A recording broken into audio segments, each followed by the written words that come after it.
Microphone check 1, 2. Okay, I'm Bianca Valenti. I'm from San Francisco, California. You're watching the Surf Channel.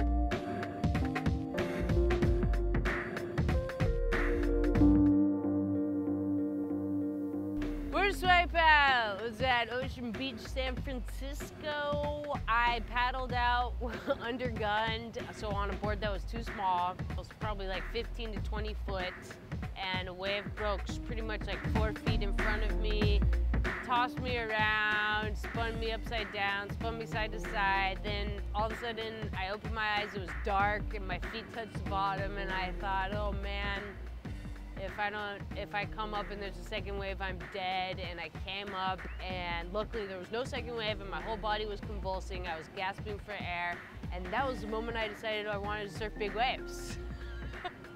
Because it was perfect, and there was nobody out, and you could have had some of the best waves of your life, but I wasn't at that level yet. So that was like 8 years ago, and now I can surf the biggest of the waves with the best of them. I started competing when I was 9 years old, just because it's fun to get to surf out in the water with 3 other people. And that's probably the reason why I still do it. It's just a chance to kind of show off, showcase your skills in front of a fun crowd.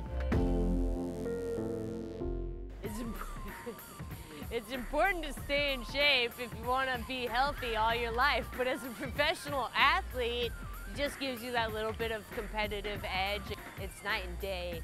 You can't surf big waves and be confident if you're not in shape and strong and fit and ready to go down and hold your breath for a long time. So that's kind of why I stay in shape, is for bigger waves, but then for smaller waves, it helps me too, because I want to be light and ninja-like and really fast.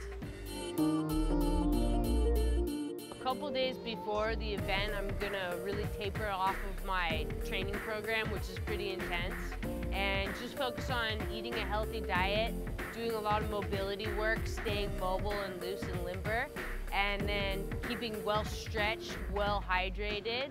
Before the event, I'm gonna do some soft tissue work, again, some more mobility work, stay really nicely hydrated and focused on what the conditions are doing, what the judges are scoring well, and just stay positive. Just before a heat, I really focus in on what the waves are doing. You've only got 20 minutes once you're out there, and 20 minutes can go by really quickly. So I'm really focused in on what the waves are doing, while also just loosening up, doing a few fast twitch exercises. So that way when I'm out there, I'm ready to go, my muscles are fired up, and use all of my waves to my best ability. The most fear I ever felt was at my local surf spot in Marin, and there was that code red south swell, and we surfed right next to this cliff, and I got sucked out like a tsunami, and then there was this 20 wave set breaking, and I was this close to the cliff, and I was just thinking, okay, I could use my feet to bounce off of the cliff, but the rocks are looking really hard right now. And so I thought I was just gonna get smashed into it, and then I thought, okay, well, at least my friend on the beach is a firefighter, my other friend's a surgical technician, so they'll be able to repair me pretty good. But somehow the force was with me, and I was able to escape through, use the same rip that pulled me out to in front of the cliff to escape it. And then just getting held down at Mavericks on a gnarly wipeout is pretty scary, and so that's a fear, but I try not to focus on my fears. I try to focus on positivity and the power of positivity. Hi, I'm Bianca Valenti, and you're watching the Surf Channel. What? Okay, do that again. That was perfect. Okay. Hi, I'm Bianca Valenti, and you're watching the Surf Channel.